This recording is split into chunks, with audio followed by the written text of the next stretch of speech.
अस्सलाम वालेकुम स्टूडेंट्स। उम्मीद है सब खैरियत से होंगे। बेटा आज हमारा टॉपिक है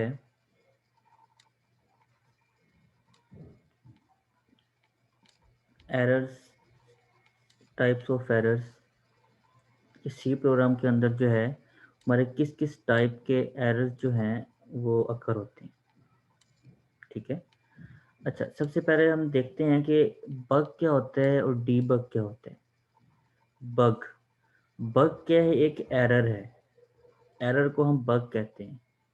किसी भी कंप्यूटर प्रोग्राम के अंदर अगर कोई एरर है तो उसको हम कहेंगे बग। एरर जो है वो किसी भी तरह से हो सकता है, या तो वो प्रोग्रामर की मिस्टेक हो सकती है। ठीक है। तो सिंटैक्स एरर हो सकता है जो कि प्रोग्रामर की मिस्टेक होती है, या फिर जो है वो आपका मतलब किसी भी तरह का कोई भी एरर हो सकता है जो आपके कंप्यूटर के रिलेटेड भी हो सकता है। कोई फाइल मिस हो गई है उसकी वजह से हो सकता है। ठीक है। देखते हैं, an error is in a computer program is known as bug. कहते हैं कि एक एरर जो किसी कंप्यूटर प्रोग्राम के अंदर हो उसको हम क्या कहते हैं? बग कहते हैं। उस एरर को हम बग कहते हैं। नेक्स्ट देखते हैं, the programmer can make different errors while writing program. कहते हैं प्रोग्रामर जो है वो डिफरेंट जो गलतियां कर सकता है, डिफरेंट जो है वो एरर क्रिएट कर सकता है किसी प्रोग्राम के अंदर। ठीक है, बना सकते हैं उसको या पैदा कर सकता है। A program can not B compiled if it contains any syntax error।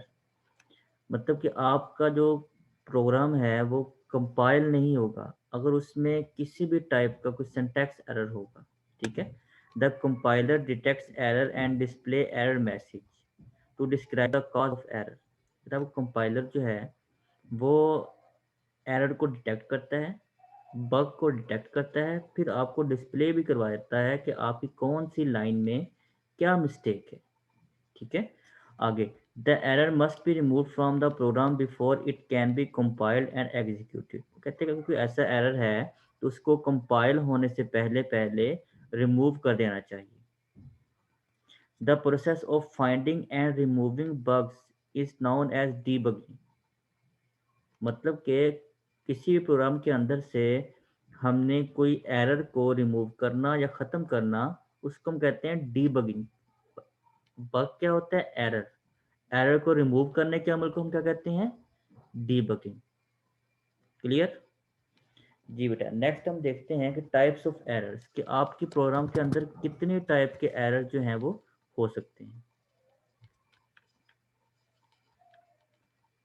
सबसे पहले देखते हैं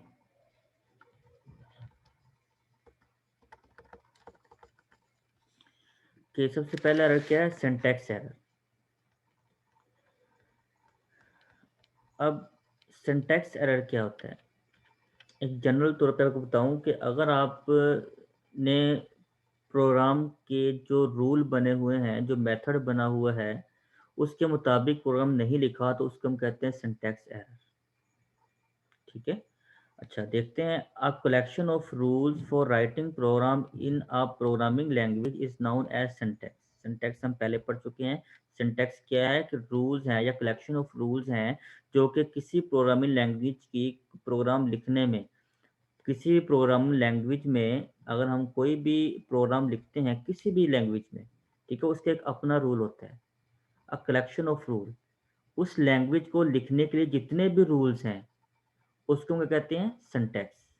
are program statement are written according to these rules. मैं कहते हैं सारे के सारी स्टेटमेंट्स जो हैं, जो कि हम प्रोग्राम बनाते वक्त लिखते हैं, वो उस रूल्स के मुताबिक लिखते हैं।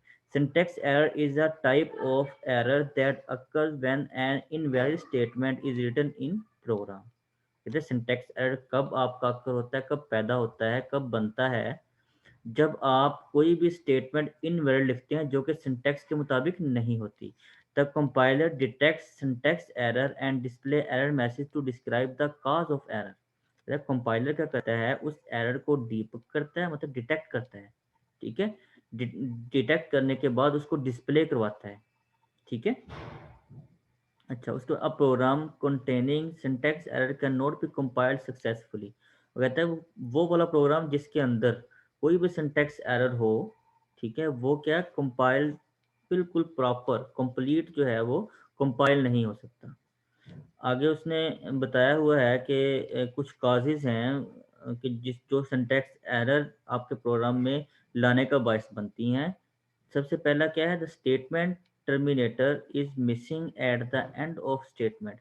अब टर्मिनेटर क्या, स्टेटमेंट टर्मिनेटर क्या, आपका सेमी कॉलन।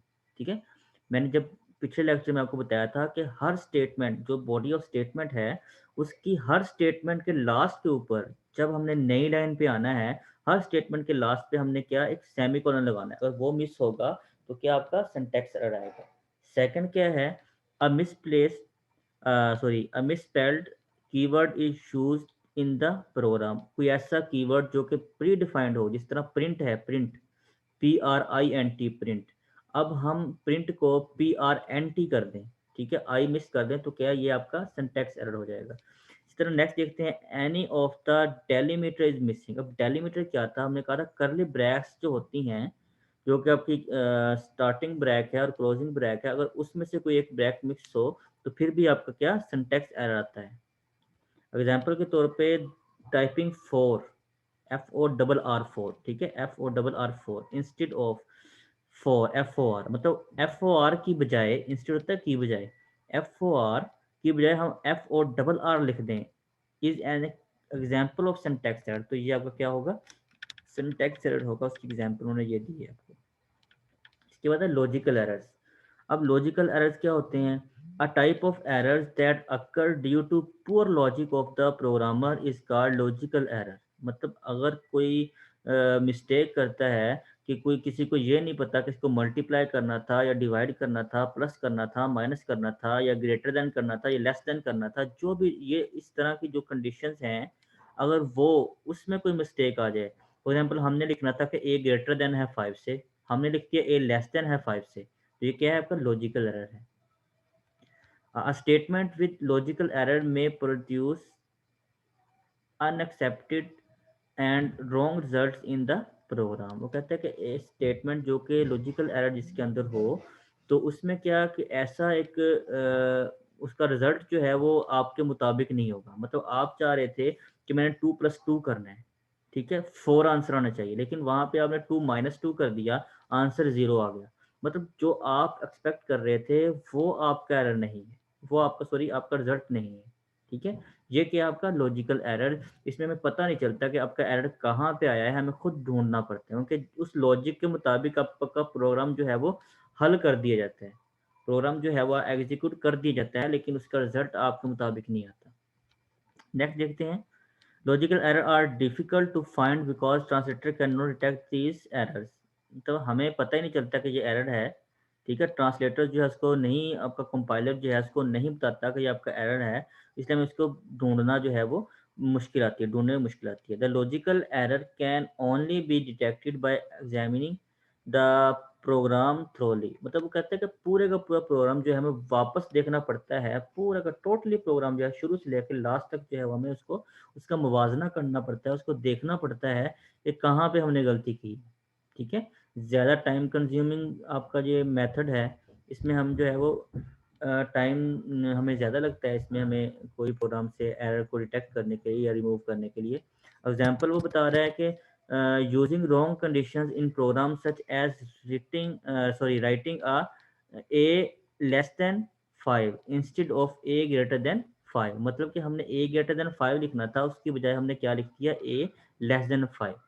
ठीक है, using wrong formula in the program such as writing average is total multiply by 5 instead of average is equal to total divided by 5। मतलब कि डिवाइड बाय 5 करेंगे तो हमारी एवरेज निकलती है, टोटल जो भी आंसर होता है उसकी जितनी वैल्यू, 5 जो है वो हमने वैल्यूज का एवरेज करना है, तो हमें उसके साथ 5 के साथ उसको हमने डिवाइड कर देना होता है, उसका टोटल करके वो हमारी एवरेज निकल आती है। लेकिन यहाँ पे उसने ऐसा करने की बजाय उसको मल्टीप्लाई कर दिया, तो क्या ये रॉन्ग फार्मूला लगा के आंसर तो उसका आ जाएगा, लेकिन वो हमारे मुताबिक नहीं आएगा, क्योंकि एवरेज जो है वो हमेशा जो है वो टोटल से जो है वो कम ही होती है। लेकिन जब हम इस तरह करेंगे तो क्या ये टोटल की जो मल्टीप्लाई 5 करेंगे तो ये टोटल का जो है वो 5 गुना आपका आपके पास उसका आंसर आ जाएगा, जो हमें पता चल जाएगा ये कोई ना कोई मसला है इसमें। ठीक है, ये है आपका लॉजिकल एरर बेटा। इसके बाद लास्ट पे आता है रन टाइम एरर। अब रन टाइम एरर देखें, a type of error that occur during the execution of program is known as run time error. तो कहता है जब एग्जीक्यूट आपका प्रोग्राम कंपाइल हो चुका होता है, कंपाइल होने के बाद जब आपने इसको रन करना है, एग्जीक्यूशन करनी है आपने उसकी, उस टाइम जो एरर आता है उसको हम कहते हैं run time error. It occurs when a statement directs the computer to execute an illegal operation such as dividing a number by zero। मतलब कि हमने कोई ऐसा उसके अंदर लिख दिया कि हमने किसी भी फॉर एग्जांपल हमने 5 को जो है वो डिवाइड कर दिया जीरो के साथ, अब उसका आंसर जो है वो आपका जीरो ही आएगा। ठीक है, मतलब इस टाइप के एरर जो है उसको हम कहते हैं रन टाइम एरर। ठीक है, ये थे बेटा हमारे एरर्स। इसके बाद है बेटा आपका एक छोटा सा टॉपिक है जिसमें हम प्रोग्रामिंग लैंग्वेज जो है उसको पढ़ेंगे कि आपका अनस्ट्रक्चर और स्ट्रक्चर प्रोग्रामिंग लैंग्वेज में क्या फ़र्क है, स्ट्रक्चर और अनस्ट्रक्चर प्रोग्रामिंग लैंग्वेज में क्या डिफरेंस है। सबसे पहले हम देखते हैं अनस्ट्रक्चर प्रोग्रामिंग लैंग्वेज। मैं आपको जनरल सा बता देता हूँ, ये बिल्कुल शॉर्ट क्वेश्चन में आने वाला क्वेश्चन है कि अनस्ट्रक्चर प्रोग्रामिंग लैंग्वेज क्या होती है। ऐसी लैंग्वेज जिसको आप एक ही स्टेटमेंट के अंदर सारा प्रोग्राम लिख दें, उसमें कोई मॉड्यूल, उसका कोई हिस्सा कोई अलहदा से हम डिफाइन ना करें। एक ही आपका मेन आपका जो है वो स्टार्ट हुआ यहाँ से, ये देखिए ये मेन स्टार्ट हुआ और यहाँ से आपने सारे का सारा जो है वो एक ही स्टेटमेंट के अंदर लिख दिया, उसको हम कहते हैं आपका अनस्ट्रक्चर प्रोग्रामिंग। लेकिन जो आपका स्ट्रक्चर प्रोग्रामिंग है उसमें क्या होता है कि आपने कुछ फंक्शंस बना लेते हैं जो कि आप उनका मॉड्यूल, उनका प्रोग्राम आपने अलहदा लिखा होता है, लेकिन आपने सिर्फ वहाँ पे उसको कॉल करनी होती है, फंक्शन कॉल करनी होती है। वहाँ पे आपने उसका प्रॉपर फंक्शन जो है वो अलहदा से बना के रखा होता है। इसको हम कहते हैं स्ट्रक्चर प्रोग्राम। ठीक है, हम छोटे छोटे मॉड्यूल्स बना लेते हैं, छोटे छोटे कोड बना लेते हैं जो कि हम उसको अलहदा हम अपने जो है वो प्रोग्राम के अंदर इस्तेमाल नहीं, उसको सिर्फ हम उसके अंदर कॉल करते हैं, तो उससे आपका जो प्रोग्राम जो है वो रन हो जाता है सारे का सारा। ठीक है, उसको हम कहते हैं स्ट्रक्चर प्रोग्रामिंग। और अनस्ट्रक्चर क्या होती है, जिसमें आपने जो कुछ भी लिखना है उसी एक जो स्टेटमेंट है उसी के अंदर सारा कुछ लिख देना होता है। ठीक है, एक मेन के अंदर, उसके अंदर कोई फंक्शन नहीं बनाया जाता, जो कुछ लिखना है उसी के अंदर लिखना है, तरतीब के साथ, पहले एक फिर दूसरा फिर तीसरा। लेकिन आपका जो स्ट्रक्चर है उसमें ज़रूरी नहीं कि जो आपका F1 है, ये देखिए F1 फंक्शन है, F2 फंक्शन है, ज़रूरी नहीं आपने F1 को ही पहले कॉल करना है उसके बाद F2 को नहीं, आप F2 को भी कर सकते हैं और एक से ज़्यादा टाइम आप इसको कॉल कर सकते हैं। हर दफ़ा ये वही काम करेगा जो इसने पहली दफ़ा काम किया था। ठीक है, ये होती है आपकी स्ट्रक्चर प्रोग्रामिंग। ये बेटा यहाँ तक था हमारा लेक्चर। तो किसी को समझ नहीं आई तो ज़रूर पूछिएगा। किसी भी टॉपिक की, किसी भी लफ्ज़ की, किसी भी चीज़ की समझ नहीं आई तो बेटा लाज़िम मुझे मैसेज करके पूछिएगा। ओके, अल्लाह हाफ़िज़।